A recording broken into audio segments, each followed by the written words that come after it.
right now we have seen 90 minutes of the EPL, the last match for match day 25, and it was the match between Tottenham versus Manchester United.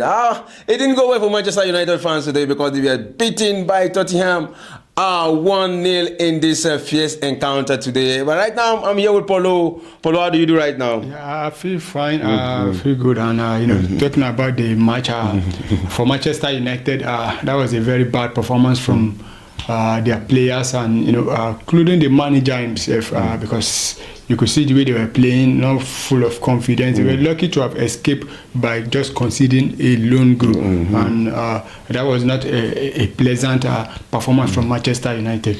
All right, we see the Super 6 right now struggling from, do we say Super 15 like we talked about, and the Super 12. Manchester United right now 15, and it's like just 2 space away from relegation. Will it be breaking news if Manchester United relegated this season?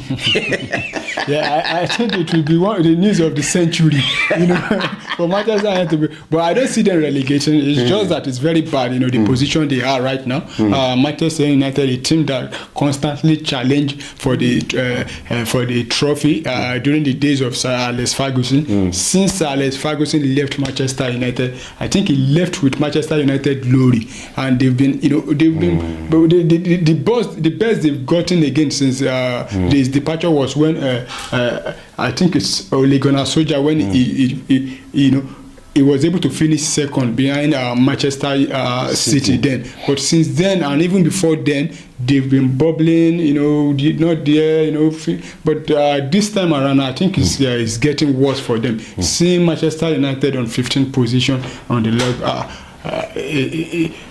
it's very bad for them. All right, let's quickly look at the match itself, what actually transpired on the field of play today. What factor do you think is responsible for Manchester United to lost against Tottenham today? Well, I think there are a lot of factors, injury, bad form, including the manager himself.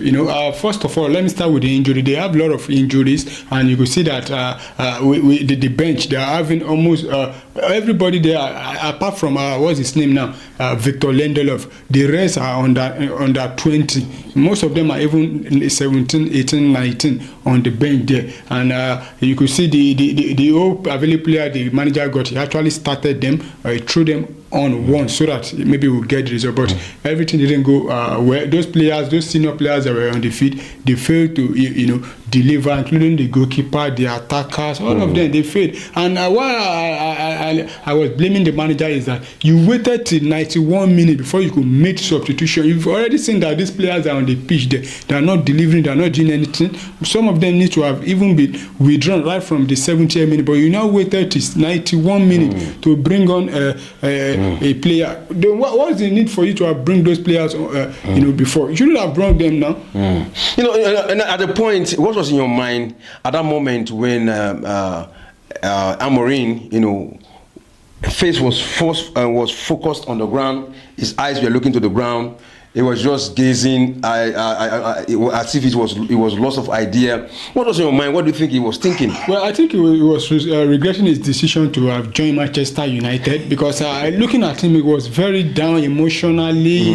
The camera kept pounding on his face. He was just sitting there, probably praying, thinking, did I make the wrong choice in life like this by joining Manchester United? And I think his own fault also. There's also part of, it's one of the reasons why Manchester United is also playing like this, because since he came, he has been rotating those players, playing players out of position. Today you see Oilan, tomorrow you will not even see him on the bench. Next tomorrow you see another player. So he has not been convincing to me, and I don't see him lasting in Manchester United. Yes, maybe they give him chance the ending of the season. Then if he continues like this going into the next season, I think they will need to fire him. All right, with this win for Ange Postecoglou, who already are thinking his way out of Tottenham, because he has not actually delivered, and today he defeated Manchester United. Do you think there will be some hope for him to continue as the manager of Tottenham, or do you think it's the best thing for him to remain? Yeah, I think he'll still be given an opportunity, and I think this is the first time now in a long while Tottenham will be doing the double